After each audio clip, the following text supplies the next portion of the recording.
Je m'appelle Éric Larchevêque et il y a un peu plus de 10 ans, j'ai cofondé Ledger, qui est aujourd'hui le leader mondial des solutions de sécurité pour cryptoactifs. Si je vous parle de cette entreprise, c'est parce qu'elle est valorisée aujourd'hui à peu près 1,3 milliard d'euros. Et je suis un des premiers actionnaires, et Challenge, qui édite chaque année la liste des 500 personnes les plus riches de France, m'a mis dans ce classement avec une fortune estimée à 375 millions d'euros. Alors c'est assez surévalué par rapport à la réalité, mais peu importe, je fais partie des 500 personnes qui sont censées être les plus riches de France. Et si je fais cette vidéo, c'est pour parler d'un sujet qui a défrayé l'actualité ces derniers jours, ces dernières semaines, qui est celui de la taxe Zuckman. La taxe Zuckman, je le rappelle, est une taxe qui vise à prélever chaque année 2% sur le patrimoine des plus riches, toutes les personnes qui détiennent plus de 100 millions d'euros d'actifs. Alors cette taxe, elle est là pour compenser le fait que les personnes qui ont beaucoup d'actifs, qui sont riches, ne paieraient pas assez d'impôts par rapport à la classe moyenne, parce que la classe moyenne paye en général des impôts sur ses salaires, et que les personnes qui possèdent des entreprises, donc des entrepreneurs, vont surtout payer des impôts sur la flat tax, donc à 30%, au lieu de peut-être 40-45%. Pour simplifier, en France, il y a 3 types d'impôts. Il y a l'impôt sur les sociétés, donc là, c'est quand une entreprise va faire des bénéfices et va devoir payer l'impôt sur les sociétés. Il y a l'impôt sur le revenu. Quand vous recevez de l'argent avec votre salaire en net, vous allez payer de l'impôt sur ce que vous recevez. Et il y a ce qu'on appelle la flat tax. Donc là, on n'est pas dans du salaire. C'est quand vous vendez un actif avec une plus-value, eh bien, il y aura 30% de cette plus-value qui sera payée en impôt. Et la raison de la discorde, c'est que l'impôt sur les revenus est supérieur à la flat tax, et comme la plupart des gens riches qui ont des actifs gagnent surtout de l'argent via ces actifs, et donc payent moins d'impôts en proportion, mais sûrement pas en valeur absolue. Tout a commencé pour moi lorsque Manès Madel, qui est un lycéen syndicaliste, a dit dans une interview qu'il considérait que l'ensemble des malheurs de la France, et surtout le fait que la France se retrouve aujourd'hui dans une situation économique dramatique, provient des 1800 familles les plus riches de France qui, selon lui, en fait, accaparerait toutes les richesses. J'ai répondu sur ce point-là et ensuite j'ai été mis dans l'engrenage de la taxe Zuckman. J'étais un des rares concernés à m'exprimer et donc j'ai été invité sur les plateaux de télévision, sur diverses radios et aussi j'ai pu en discuter avec certains journalistes. En général, quand on fait des interviews, on n'a que quelques minutes pour s'exprimer et j'ai donc décidé de faire cette vidéo pour expliquer de manière assez pragmatique eh bien, comment cette taxe Zuckman serait potentiellement le fossoyeur de la France et de son économie. Regardons ma situation. Je suis entrepreneur, j'ai créé une dizaine d'entreprises, il y en a qui ont fonctionné, d'autres qui ont moins fonctionné, et j'ai surtout créé Ledger, donc valorisé à plus de 1,3 milliard. Alors Ledger, c'est une entreprise qui fait quelques centaines de millions d'euros de revenus, mais qui n'est pas encore rentable. Pour arriver à cette maturité, Ledger a dû lever des centaines de millions d'euros pour investir en technologie, investir en marketing, être présent dans le monde entier. Mécaniquement, cela veut dire que pour pouvoir lever plusieurs centaines de millions d'euros, il faut valoriser ces entreprises à des montants bien plus élevés. Par exemple, plus d'1 milliard. Pourquoi? Parce que si on ne le faisait pas, eh bien, les nouveaux actionnaires viendraient écraser nos participations et au final, on se retrouverait avec 2%, 1%, des montants ridicules. Et donc, c'est ainsi que fonctionne le développement économique dans les startups. On va valoriser une entreprise à un potentiel futur et on va lever des fonds pour pouvoir assurer ce développement économique. C'est pour cela que les startups sont souvent valorisées de façon assez importante et pour autant, elles ne génèrent pas de dividendes ou de profits pour ses actionnaires. Une entreprise dans les technologies va mettre 10 ans, 20 ans avant d'arriver à une véritable maturité qui permettra un jour de pouvoir verser des dividendes. Si j'explique tout ça dans un premier temps, c'est pour vous permettre de mieux comprendre la raison pour laquelle on peut avoir des entreprises qui sont valorisées à plus d'1 milliard et pour autant ne pas être en capacité de pouvoir distribuer des dividendes à ses actionnaires. Donc moi, en tant que premier actionnaire de Ledger, je ne reçois pas de dividendes. Ledger ne me paye pas, je ne suis pas salarié de Ledger, j'ai quitté mon poste de président il y a environ 5 ans. Lorsque j'étais président de Ledger, je devais toucher de l'ordre de 200 000, 250 000 euros par an en salaire brut, ce qui est bien entendu très élevé par rapport à la moyenne, mais en ligne avec ce type de rémunération pour un poste de président. Et je payais bien évidemment non seulement les taxes patronales, le coût du travail, et puis l'impôt sur le revenu. Mais depuis que j'ai quitté mon poste de président, Ledger ne me rapporte pas d'argent. Encore une fois, il n'y a pas de dividende. Et c'est normal, et ce n'est pas un problème en soi, puisque dans l'investissement, dans l'entrepreneuriat, il faut être très patient et il faut vraiment des années et des années avant de pouvoir obtenir des retours sur investissement si jamais ils arrivent. Et pourtant, malgré cela, la valorisation des actifs et donc de mes parts est assez importante, en centaines de millions. Je suis donc dans cette liste des personnes les plus riches de France. J'ai un patrimoine qui est sur papier de plusieurs centaines de millions, mais dans la réalité, je n'ai pas plusieurs centaines de millions sur mon compte en banque. C'est une fortune professionnelle qu'on peut qualifier de plus-value latente. C'est-à-dire qu'un jour, si quelqu'un rachète Ledger dans quelques années et qu'elle est vendue 1,3 milliard ou 3 milliards, alors je toucherai en cash des centaines de millions d'euros et ce jour-là, je paierai des centaines de millions d'euros en impôts avec la flat tax, ce qui est tout à fait normal. Mais d'ici là, la possession de ces actions ne me rapporte rien. Tout ce que représentent ces actions, c'est le potentiel futur, c'est la capacité aussi de vote aux assemblées générales pour avoir un contrôle ou un minimum de contrôle sur l'entreprise, c'est un outil de gouvernance. Et puis aussi, c'est la satisfaction d'avoir ce potentiel. Le fait d'avoir réussi avec Ledger me donne une certaine forme de légitimité, mais ce n'est pas un montant cash qui me permet de faire quoi que ce soit. Lorsque M. Zuckman a présenté sa taxe, qui vise à ponctionner 2% du patrimoine de toute personne possédant plus de 100 millions d'euros au total, afin de corriger le fait que finalement, en tant qu'entrepreneur, on ne paye pas assez d'impôts, parce qu'on ne se paye pas assez de salaire, le problème s'est posé pour moi. Si je dois chaque année donner 2%, c'est-à-dire environ 7 millions d'euros, ou même 5 millions d'euros, peu importe, eh bien je n'ai pas les moyens de le faire. Alors, ça paraît complètement absurde, et là, il ne s'agit pas pour moi de me plaindre d'une situation, je ne suis pas du tout à plaindre, j'explique juste la situation comptable réelle qui me concerne dans un souci de transparence pour expliquer. Donc, ces actions valent un prix de marché, mais elles ne sont pas liquides. Il n'y a pas de dividende. Donc, sur mon compte en banque, en fait, il y a 0 €. Si jamais je veux aller faire mes courses, ce n'est pas avec Ledger que je vais pouvoir trouver une source de financement. J'ai d'autres activités, je fais d'autres choses, je reviendrai là-dessus tout à l'heure. Donc, on me demande de payer X millions d'euros chaque année, simplement parce que je détiens des actions qui sont valorisées à un montant très élevé du fait de tous les rounds de financement de l'entreprise. Pour faire un parallèle, imaginez que vous avez une maison que vous avez achetée un jour à 100 000 € ou 200 000 €. Maintenant, elle vaut 1 million d'euros et parce qu'il y a une taxe sur le patrimoine, eh bien, vous devez payer 2% de votre maison chaque année. C'est-à-dire que chaque année, vous devez payer 20 000 €. Alors vous allez me dire, mais d'où je sors les 20 000 €? La maison ne me rapporte absolument rien. Certes, elle me permet de vivre, etc. C'est super, j'adore ma maison, mais c'est pas avec ma maison que je gagne de l'argent. Ah, voilà, c'est exactement la même situation. Donc comment je fais pour payer plusieurs millions d'euros? Déjà, je peux pas juste aller prendre dans mon compte en banque et faire un virement parce que je ne les ai pas. Donc, on me propose plusieurs solutions parce qu'à un moment, ils ont fini par comprendre que oui, effectivement, c'est une fortune virtuelle, c'est pas du cash, donc il faut trouver des solutions. La première solution, c'est, vous avez qu'à vendre vos actions. Les actions ont une valeur, il y a un marché, vendez-les. Et comme ça, vous allez pouvoir payer l'impôt. Alors, le premier problème, c'est que les actions de Ledger ne sont pas cotées en bourse. C'est une société qui est privée. Et donc, il y a peut-être un marché, puisqu'il y a des gens qui pourraient tout à fait vouloir acheter des actions Ledger, mais il y a ce qu'on appelle une décote à cause de l'illiquidité de ces actions. Pas rentrer dans les détails techniques, mais il y a aussi des classes d'actions avec des préférences qui font que nous, en tant que fondateurs, on a ce qu'on appelle des classes d'actions ordinaires. Et bref, si demain je voulais vendre mes actions, j'aurais une décote de 60%. C'est-à-dire qu'il faudrait que je trouve quelqu'un pour les acheter. Il faudrait ensuite que le board, le conseil d'administration, accepte que cette nouvelle personne rentre en tant qu'actionnaire. Donc bref, ça me prendrait beaucoup de temps. Il y aurait aussi évidemment la notion d'une banque d'affaires qui devrait trouver, négocier, qui vont prendre des frais, des avocats. Enfin, ça coûte cher de vendre ce type de bloc d'actions. Mais admettons, c'est sûrement possible. En acceptant en fait une décote énorme de 60%. Et en plus, dans un environnement où l'acheteur potentiel sait que je n'ai pas le choix. Je dois vendre. Donc à mon avis, vu qu'on est coincé, c'est pas 60% de décote, c'est 80% de décote. Donc, pour vendre 2%, finalement, je vais devoir peut-être vendre 5%, 6%, juste sur une année. Et puis ensuite, il y a la flat tax.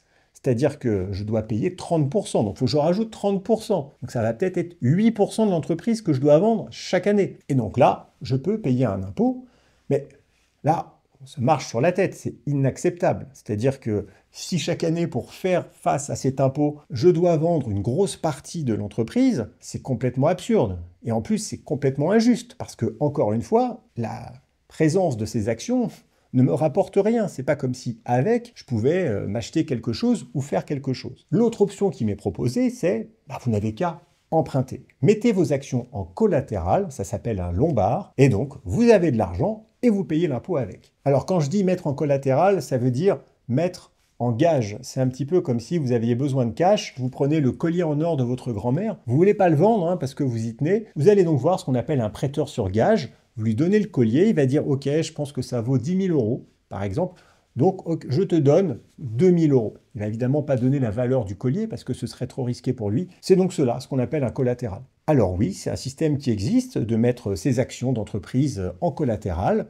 de les valoriser et en échange de récupérer de l'argent qui est emprunté et garanti par ses actions et puis aussi le reste de son patrimoine. Cependant, pour une entreprise qui n'est pas cotée en bourse, il y a très peu de banques qui acceptent de faire ce type de lombard, de prêt, et ce qu'on appelle le loan to value, le LTV, c'est-à-dire le ratio entre ce que vous devez mettre en face pour obtenir un crédit, est extrêmement faible. Si je veux emprunter 2 millions d'euros, il va falloir que je mette en face 20, 30, 40 millions d'euros de garantie. Et de toute façon, c'est même pas sûr que la banque accepte de prendre le risque. Et si jamais elle acceptait de prendre le risque, je devrais de toute manière mettre en garantie, en collatéral supplémentaire, tout ce que j'ai. À savoir, par exemple, mon domaine, ma maison, là où je suis actuellement. Et donc, admettons que je fasse ça. Admettons que je trouve une banque qui accepte. Et d'autant plus qu'ils vont me dire, mais cet argent, vous allez en faire quoi? Je vais dire, c'est pour payer mes impôts. Donc c'est perdu. Là, ils vont dire, attendez, non, on ne va pas vous donner de l'argent pour que vous le mettiez à la poubelle. Parce que c'est à peu près...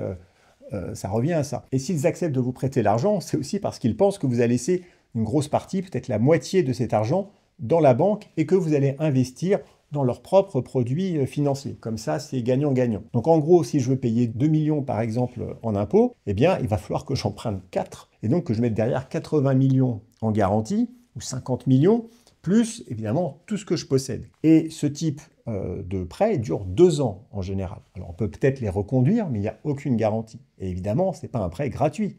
Il y a des intérêts qu'il faut payer tous les trimestres. Donc admettons que j'y arrive, je trouve vraiment une banque qui me suit, qui me propose de mettre ça en place, je récupère l'argent et enfin je peux payer la taxe Zuckman. Je fais ça 1 année, 2 années, 3 années. Là, je commence vraiment à tendre, parce qu'à la limite, à un moment, je vais être obligé de mettre toutes mes actions que je possède en garantie pour pouvoir récupérer ce que je dois payer. Et là, catastrophe, Ledger dépose le bilan. Parce que oui, c'est complètement possible, rien n'est garanti.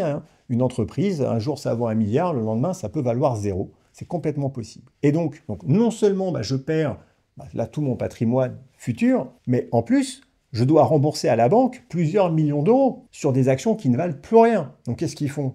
Ils viennent me chercher sur mon autre patrimoine, sur ma maison, sur mon domaine. Et donc au final, non seulement je perds tout, mais je me retrouve ruiné et endetté. Et pourquoi? Pour avoir payé une taxe sur quelque chose qui, encore une fois, ne me rapporte rien.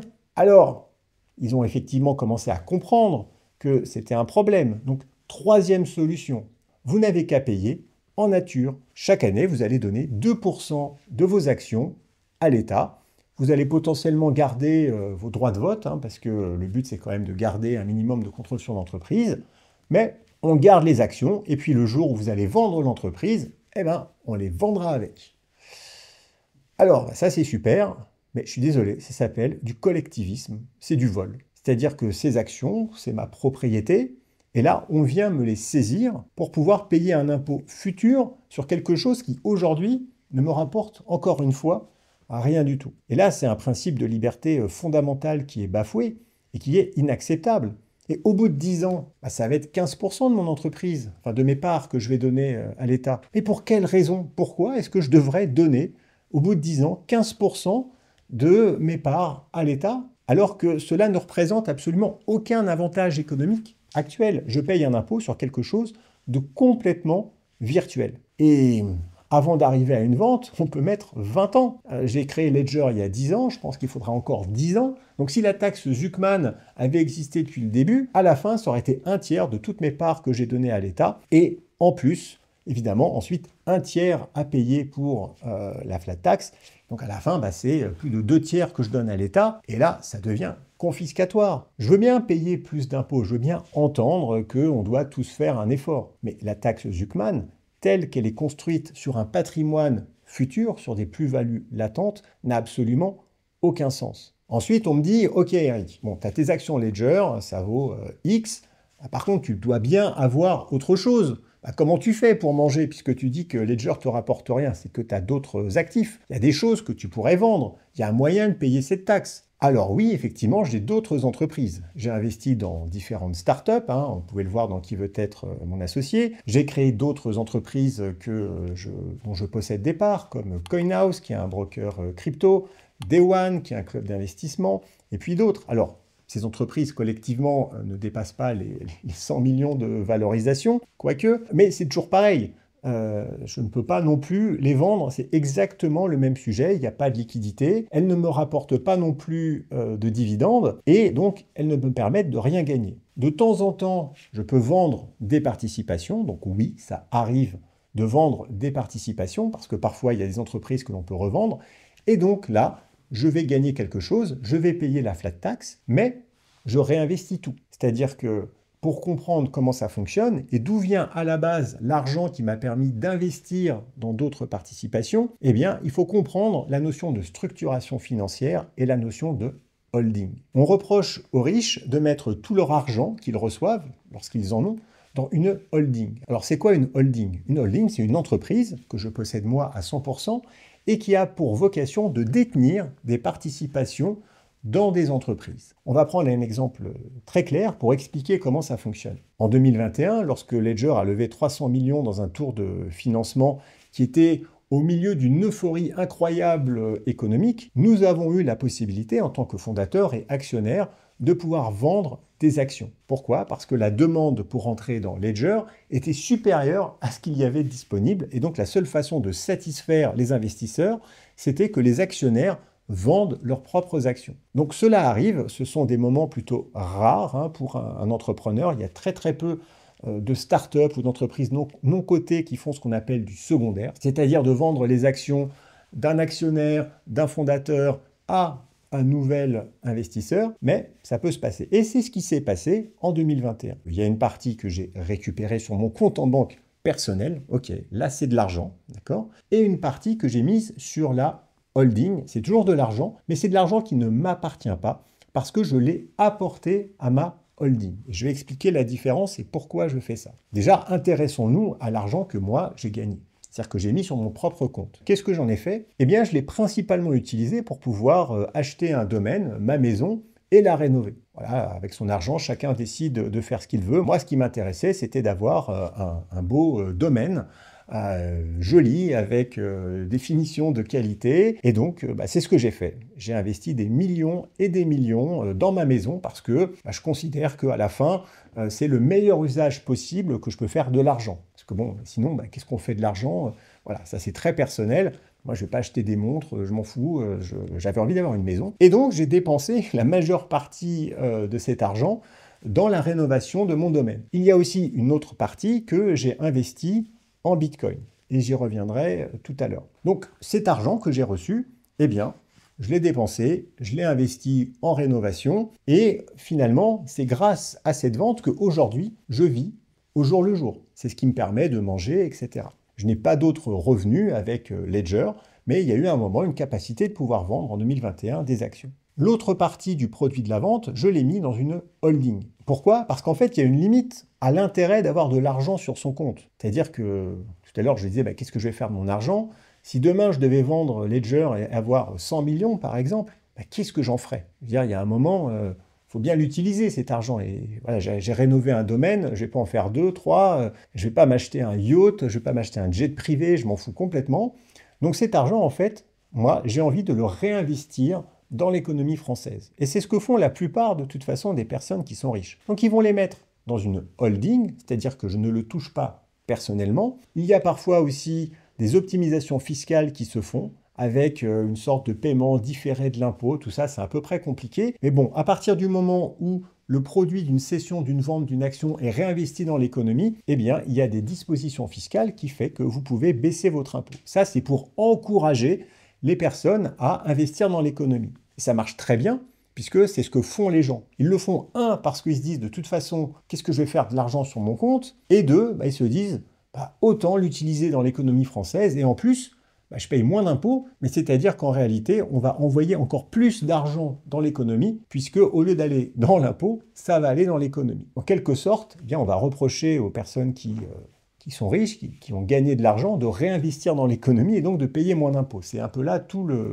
paradoxe. Donc j'investis dans des startups, dans des projets économiques divers. Et le jour où ces startups sont revendues, bon, c'est rare, hein, la plupart du temps, malheureusement, elles meurent, elles vont en liquidation et je perds tout mon argent, hein, c'est la vie, eh bien, l'argent revient, mais dans la holding, parce que c'est la holding qui possède les participations. Et donc, c'est une sorte de cycle un petit peu infini, et parfois, eh bien, la valeur de la holding peut augmenter, augmenter, augmenter, mais c'est l'argent de la holding. Et au même titre que lorsqu'on a une entreprise, l'argent de l'entreprise n'est pas son argent, l'argent d'une holding n'est pas l'argent du dirigeant. Et quand bien même il y aurait beaucoup de cash dans une holding, on ne pourrait pas l'utiliser pour payer son impôt personnel. Donc au final, je me retrouve avec une holding qui a des participations, je me retrouve aussi avec mon domaine, je me retrouve avec un peu de cash, très peu de cash qui reste sur mon compte en banque, et aussi des activités que je peux faire moi quand je travaille. Je peux faire des conférences, je fais des coachings pour les entrepreneurs, donc en fait j'essaye d'utiliser mon temps pour créer de la valeur, et donc tout ceci génère des revenus. Mais ces revenus, en fait, pareil, ils sont dans la holding, et ils vont aussi servir à payer les frais d'entretien du domaine, parce qu'il y a une grande partie de l'activité qui est faite sur le domaine, il y a des salaires, il y a des personnes qui y travaillent, on reçoit du monde, on fait des séminaires, etc. Donc c'est un peu comme une entreprise. Et donc tout ce que je fais au final en tant que travail va venir bénéficier au domaine et non pas à moi à titre privé. Donc comment je fais quand j'ai besoin d'argent, comment je fais pour aller faire mes courses? Bien, il me reste un petit peu de ce que j'ai revendu de la part de Ledger, mais il ne reste pas grand-chose. Et ensuite, j'ai potentiellement d'autres actifs, et notamment le Bitcoin. Lorsque j'ai reçu le produit de la vente de Ledger, j'en ai mis une partie en Bitcoin. Pas tout, parce que je savais que j'allais avoir besoin de payer pour les rénovations du domaine à assez court terme, mais toujours est-il que je possède aussi des Bitcoins. Donc j'ai aussi des actifs qui sont liquides et qui me permettraient potentiellement de payer la taxe Zuckman. Cependant, si je veux vendre mes bitcoins, je dois aussi payer la flat tax dessus. C'est-à-dire que pour pouvoir payer un impôt, je dois générer de l'impôt. Et là encore, ça revient à avoir un taux d'imposition qui devient supérieur à la normale. Et tout ceci, encore une fois, et c'est ça qui est important de comprendre, pour payer un impôt sur quelque chose qui ne me rapporte rien. Si demain je vends des bitcoins pour rénover mon domaine, même pour m'acheter un yacht, même si je le ferai jamais, c'est pas du tout ça ce qui m'intéresse, je vais payer de l'impôt. Je paye de l'impôt de toute façon à chaque fois que, à titre personnel, je gagne de l'argent. Comme vous le voyez, je fais un exercice de transparence. Maintenant, on peut me reprocher d'avoir gagné ma vie. On peut me dire, Eric, t'es un bâtard, t'as trop d'argent, ça devrait être interdit. Il y a des gens qui me disent ça, et bon, je l'entends. Hein. Et donc, parce que j'aurais gagné trop d'argent, ou parce qu'une personne dans sa vie n'aurait pas le droit de gagner autant d'argent, eh bien, elle devrait le rendre à l'État. Alors, moi, je pense, dans ce cas, il faut aller au bout de cette réflexion. C'est-à-dire, soit on décide qu'effectivement, l'entrepreneuriat, la création de valeur, la création de richesse n'a pas sa place en France, il faut tout taxer, et au moins, on a une position qui est claire. Au moins, on ne tourne pas autour du pot. Ou sinon, si on veut juste dire « il faut contribuer plus, payer plus d'impôts », alors augmentez les taxes, augmentez la flat tax, augmentez l'impôt sur le revenu. Mais ne venez pas créer une taxe qui va venir taxer quelque chose qui, au final, n'a vraiment pas de sens. La taxe Zuckman, en vérité, elle est là pour détourner le véritable débat. Elle est là pour désigner une sorte d'ennemi commun qui serait à la source de tous les problèmes en France, c'est-à-dire les riches. Qu'est-ce qu'un riche? Pour moi, un riche, c'est un contributeur économique net à la société. C'est quelqu'un qui travaille, qui crée de la valeur, qui prend des risques, qui investit son capital, qui met à risque son temps, son argent, son énergie, parfois sa santé mentale, pour essayer de construire, créer de l'emploi, etc. Et s'il le fait, Eh bien, c'est parce qu'il espère un retour. Il espère évidemment s'enrichir, même si ce n'est pas souvent la première des motivations. Si je prends mon cas, je ne me suis pas mis à entreprendre pour devenir riche. Je l'ai fait parce que c'était une sorte d'appel de la forêt, c'était une volonté fondamentale de créer, de construire, et c'est du reste le seul véritable moteur qui fonctionne pour entreprendre. Donc la plupart des entrepreneurs, des gens qui réussissent, ne le font pas parce qu'ils désiraient devenir riches. Ils le faisaient parce qu'ils avaient envie de créer de la valeur, de se sentir utile et d'être un contributeur. Ces contributeurs créent de la valeur. Il est donc logique de vouloir les taxer pour qu'ils puissent participer à la société. Et on peut se dire, plus on va les taxer, plus on va récupérer de l'argent. Ça paraît logique. Mais c'est une approche qui est complètement naïve et surtout contre-productive. Parce que quand je dis, ok, vous n'avez qu'à augmenter les impôts pour avoir plus de recettes. La vérité, c'est que plus vous allez augmenter les impôts, plus vous allez vouloir punir les personnes qui essayent de créer de la valeur en prenant un maximum de valeur chez eux, eh bien, plus vous allez décourager l'entrepreneuriat. Et ce n'est pas parce qu'on entreprend uniquement pour devenir riche. On entreprend parce qu'on espère un retour, on espère de créer quelque chose. Et si ce quelque chose, on a l'impression qu'on va se le faire spoiler, qu'on va se le faire prendre, il y a un moment, c'est pas qu'on va arrêter d'entreprendre, c'est qu'on va se dire, je vais entreprendre ailleurs. Quelqu'un de normalement constitué, s'il a le choix entre payer une taxe à 30% ou payer une taxe à 60%, il va choisir la taxe à 30%. Et il va donc adapter sa vie, son lieu de résidence à cela. Il est normal de payer des taxes puisque nous bénéficions d'infrastructures, d'éducation, etc. Mais lorsque ces taxes deviennent trop hautes, ça n'a tout simplement plus de sens. Moi, je prends mon cas personnel. Encore une fois, j'ai quitté la France en 2002 à peu près parce que j'en avais marre de payer plein d'impôts. Le coût du travail était trop important. En plus, je me faisais cracher dessus, sale riche, rends l'argent, voleur, profiteur, etc. Donc je me disais, mais attends, pourquoi est-ce que je m'emmerde à créer de la valeur, à essayer de construire des trucs pour en plus me faire insulter et être considéré par la société à l'époque comme un parasite. Donc je suis parti en disant, écoutez, allez vous faire voir, je vais aller créer de la valeur ailleurs. Donc je suis resté 10 ans à l'étranger, j'ai fait ce que j'avais à faire, j'ai créé des boîtes, mais finalement, mon pays m'a manqué et je suis rentré. Et je me suis dit, ok Eric, tu rentres, tu acceptes les règles, tu acceptes de payer un impôt important, tu acceptes d'avoir la fiscalité la plus importante en matière de coût du travail en Europe, c'est les règles du jeu et tu vas entreprendre. Je suis rentré, on a créé Ledger, et lorsqu'on a créé Ledger, on était 8 au début, on s'est mis une règle, bien qu'on resterait en France, qu'on créerait de la valeur en France, qu'on n'allait pas flipper la boîte aux États-Unis, qu'on n'allait pas mettre le siège social en Suisse ou je sais pas quoi. Et c'est ce qu'on a fait, on est resté en France, on a investi massivement à Vierzon, au centre de la France, on a créé des emplois, on a investi des millions, et on a essayé de créer de la valeur locale parce que ça faisait partie de notre mission. Un entrepreneur n'est donc pas quelqu'un qui souhaite juste accaparer de l'argent, il veut contribuer à la société. Mais il y a aussi une limite mentale, en tout cas pour moi, par rapport à ce que je suis prêt à payer pour avoir le droit de résider en France. Surtout qu'en France, il faut être honnête, si le pays est vraiment très beau, magnifique, avec les plages, les montagnes, etc., en matière de services, c'est la catastrophe. Insécurité, l'éducation est catastrophique, le système de santé part en lambeaux, et en plus on doit payer de plus en plus. Si encore à la limite, j'avais le sentiment que de donner 2%, allez, de donner une grosse partie de ce que j'ai, aller sortir la France de son ornière, je pourrais le considérer. Mais là, la réalité, c'est que je sais très bien que tout l'argent que je vais donner, si je vends tout ce que j'ai, si on me force à donner mes actions, à vendre mes autres actifs, tout ça pour aller nourrir un État obèse, et c'est juste jeter de l'argent à la poubelle. Cela ne changera absolument rien. Dans 2 ans, ce ne sera pas 2%, ce sera 4%. Il n'y a pas de limite à ce que l'État va aller chercher, puisque le véritable problème, ce n'est pas combien on peut faire payer les riches, c'est comment on doit réduire le train de vie de l'État, couper les dépenses et vraiment mettre en place des solutions courageuses qui vont permettre à la France de se redresser. Il faut couper toutes les aides, il faut commencer aussi par couper les aides aux entreprises, il faut être complètement logique. Et moi, je ne crois que la seule solution, c'est d'avoir une approche extrêmement difficile au niveau de l'État, en coupant tous les postes de dépenses. C'est la seule façon de redresser le pays, un peu comme une entreprise. Et évidemment, cela demande beaucoup de courage politique et je ne pense pas que ce soit possible. Je ne crois pas une seule seconde qu'un politique ou une politique qui viendrait le faire y arriverait, parce qu'il ou elle ferait face à des mouvements sociaux d'ampleur absolument incroyable pour protéger les acquis, et la France serait à feu et à sang si jamais on essayait de faire ce qui est nécessaire pour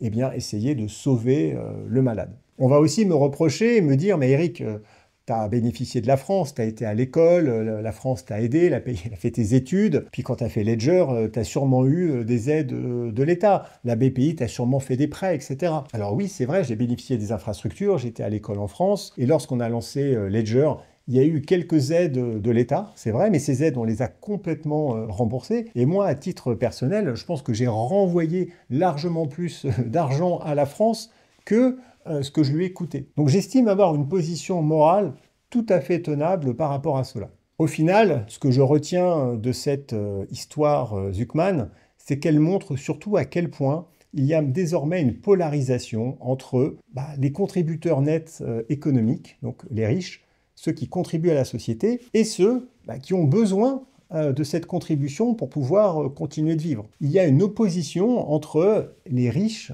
et les pauvres, et j'ai l'impression de revenir en 2002, où le sentiment d'avoir réussi était suspicieux, était signe d'avoir quelque part volé l'argent, d'avoir accaparé tout, et que l'entrepreneur finalement est plus un parasite au sein de la société que quelqu'un qui veut l'aider. Et c'est ça qui me désole le plus, et c'est sûrement pour ça que je fais cette vidéo, non pas pour essayer de gagner quoi que ce soit, parce qu'en réalité, avec ce jeu de transparence, à expliquer des choses, j'ai rien à gagner, j'ai plutôt tout à perdre, puisque au final, parler d'argent, je pense, ne rapporte jamais rien à personne, mais je suis vraiment désolé et triste du fait que plein de personnes en France, et de plus en plus de personnes en France, adoptent un logiciel que moi je qualifie de marxiste, qui consiste à dire que finalement, tous les problèmes proviennent de l'autre. Car ma philosophie a été au contraire toujours de dire que nous sommes le résultat de nos actions et en aucun cas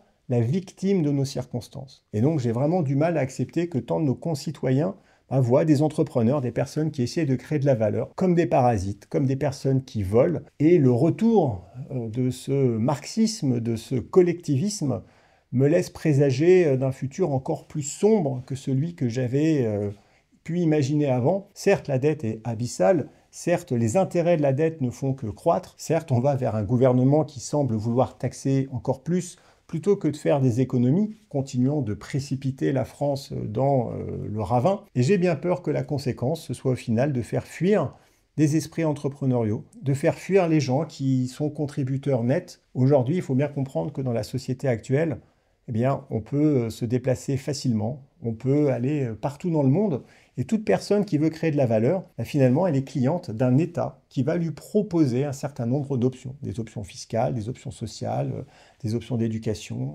etc. Et on ne peut plus réfléchir comme si la France était la seule option. Et la France doit vraiment comprendre ce point-là.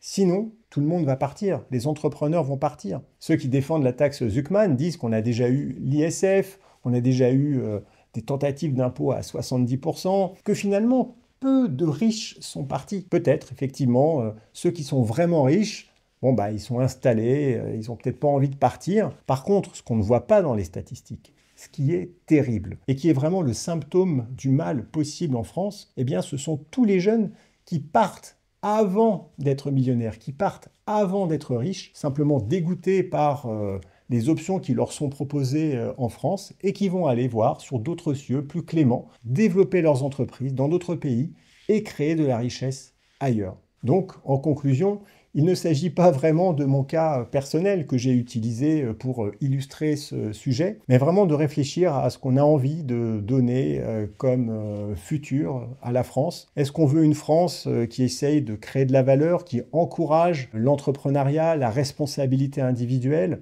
la méritocratie? Est-ce qu'on veut une France qui crée de la valeur, qui soit forte économiquement? Ou alors est-ce qu'on veut une France collectiviste qui va aller récupérer l'argent pour essayer de faire fonctionner l'État au mépris du futur, c'est-à-dire de se mettre dans une position de vouloir tout de suite tout prendre pour essayer de résoudre la situation, plutôt que de faire un effort, de se faire du mal, car oui, ce sera difficile, pour pouvoir un jour revenir sur une situation qui soit acceptable pour tous les Français. Alors évidemment, j'ai pas de réponse. Moi, tout ce que je sais, c'est que je suis dans une situation où j'aurai des choix. Ce qui n'est pas le cas de tous les Français. Il y a beaucoup de Français qui souffrent, qui n'ont pas d'argent, qui ne peuvent pas changer de pays, qui sont coincés dans le système actuel et qui, eux, n'ont pas cette liberté. L'argent, au final, c'est la liberté. Et c'est ça la véritable richesse. Et tous ceux qui ont cette liberté pourront à un moment se retrouver face à un choix qui sera peut-être de déterminer la manière dont ils construiront leur futur. Et tout ce que j'espère, c'est que la France fera encore partie de ces options. Maintenant, après avoir écouté mon monologue, écoutez, je vous laisse me mettre en commentaire si vous pensez que je suis un parasite ou pas.